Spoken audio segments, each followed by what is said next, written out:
سوچنے لگا دل ہی دل میں یہ نبی منع کر رہے ہیں تو میں کلمہ نہیں پڑھوں گا. نبی نے فرمایا میں نہیں بلاؤں گا. وہ دل ہی دل میں بولا میں کلمہ نہیں پڑھوں گا. نبی نے فرمایا میں نہیں بلاؤں گا، تو دل ہی دل میں بولا میں کلمہ نہیں پڑھوں گا. نبی نے فرمایا، آمنہ کے لال نے فرمایا، محمد رسول اللہ نے فرمایا میں نہیں بلاؤں گا، بلکہ تو خود چلا جا اور جا کے کہہ دے کہ تجھے اللہ کے نبی محمد نے بلایا ہے. سبحان اللہ، سبحان اللہ. کتنا بڑا معجزہ، کتنی بڑی طاقت اللہ نے اپنے نبی کو عطا فرمائی ہے. کتنا پاور دیا ہے اللہ نے اپنے نبی کو. تو نبی نے فرمایا تو خود چلا جا اور جا کے کہہ دے کہ تجھے اللہ کے نبی محمد نے بلایا ہے. اب یہ جو ہے کافر یہودی چلا گیا پیڑ کے پاس. تو پیڑ کے پاس کہنے لگا یا ایھا الشجر ان محمدن یدعوک، اے پیڑ تجھے اللہ کے نبی محمد نے بلایا ہے. تو جب حدیث پاک میں آتا ہے کہ پیڑ جو ہے آگے پیچھے ہلا، دائیں ہلا بائیں ہلا، ادھر ہلا ادھر ہلا اور اکھڑ گیا. پھر جب اس نے کہا تو پیڑ نے یہ نہیں دیکھا کہنے والا کون ہے، بلکہ پیڑ نے دیکھا کہ بھیجنے والا کون ہے. پیڑ پیغام، نبی کا پیغام سن کر نبی کا بھیجا ہوا جو قاصد تھا وہ کافر ہے، یہودی ہے، لیکن پیڑ نے یہ نہیں دیکھا کہ کون کہہ رہا ہے. پیڑ نے یہ دیکھا کہ بات کس کی کہہ رہا ہے، نبی کی بات لے کر آیا ہے، نبی کا پیغام لے کر آیا ہے.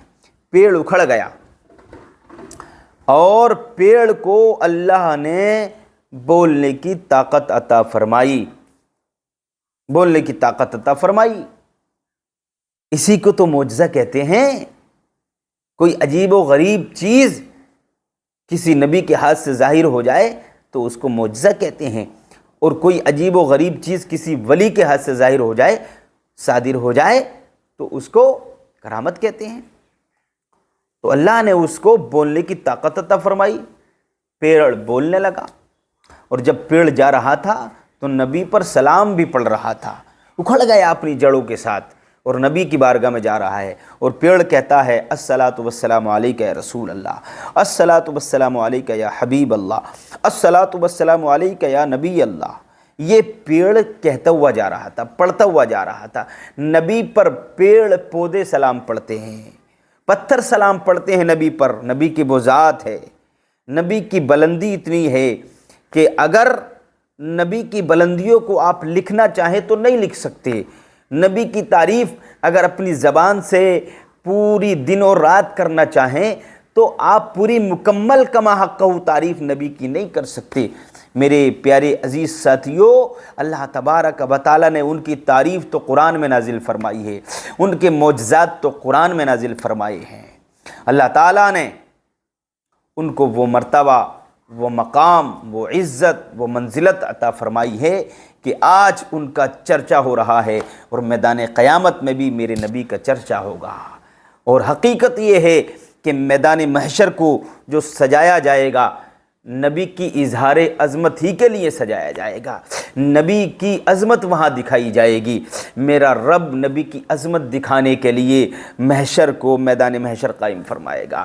جو لوگ نبی کو نہیں مانتے ہیں، نبی کی ذات کا انکار کرتے ہیں، نبی کے علم غیب کا انکار کرتے ہیں، نبی کے معجزات کا انکار کرتے ہیں، ان کو وہاں پر پتہ لگ جائے گا میدان محشر میں کہ اللہ نے کتنا بڑا مقام اپنے نبی کو عطا فرمایا ہے. لیکن وہاں پر وہ مانیں گے تو ان کا معنی، ان کی بات وہاں پر سنی نہ جائے گی. اس لیے کہتا ہے شاعر اسلام کہتے ہیں، عاشق رسول کہتے ہیں کہ آج لے ان کی پناہ آج مدد مانگ ان سے. عاشق رسول کی زبان ہے یہ. عاشق رسول کہتے ہیں آج لے ان کی پناہ آج مدد مانگ ان سے، کل نہ مانیں گے قیامت میں اگر مان گیا. ان کی عظمت کو دیکھ کر اگر مانا تو وہاں نہیں مانیں گے وہ. آج ہی مان کی محمد سے وفا تو نے تو ہم تیرے ہیں، یہ جہاں چیز ہے کیا لوح و قلم تیرے ہیں. تو میرے پیارے عزیز ساتھیو، جب پیڑ صلاۃ و سلام پڑھتا ہوا جا رہا تھا تو جب یہودی نے یہ منظر دیکھا کہ پیڑ ہے، یہ درخت ہے، نبی پر سلام پڑھ رہا ہے، کتنی طاقت اللہ نے اس نبی کو دی ہے، کتنا مرتبہ دیا ہے، کتنی رفعت اللہ نے اپنے نبی کو، اس نبی کو عطا فرمائی ہے، اس کی طاقت کا یہ عالم ہے، اس کی پاور کا یہ عالم ہے. تو تو اس کا کیا عالم ہوگا جس نے نبی کو پیدا فرمایا ہے۔ کہنے لگا میں نے اب آپ کو اللہ کا رسول مان لیا، آپ اللہ کے سچے نبی ہیں، سچے رسول ہیں، ہاتھ بڑھائیے، کلمہ پڑھا کے مجھے بھی اپنے دین میں داخل کر لیجئے۔ اس نے کلمہ پڑھا، نبی کے ہاتھ پر کلمہ پڑھا اور نبی کے دین میں داخل ہو گیا، پڑھ لیا لا الہ الا اللہ محمد رسول اللہ۔ تو میرے پیارے عزیز ساتھیو، نبی کی عظمتوں کے چرچے کرتے رہو، نبی کی سنتوں پر عمل کرتے رہو، نبی سے سچی محبت کرتے رہو، یہی محبت، نبی کی سچی محبت تمہیں جنت میں لے کر جائے گی۔ آج کے لیے اتنا ہی کافی ہے، ملیں گے کل ایک نئی ویڈیو کے ساتھ۔ السلام علیکم۔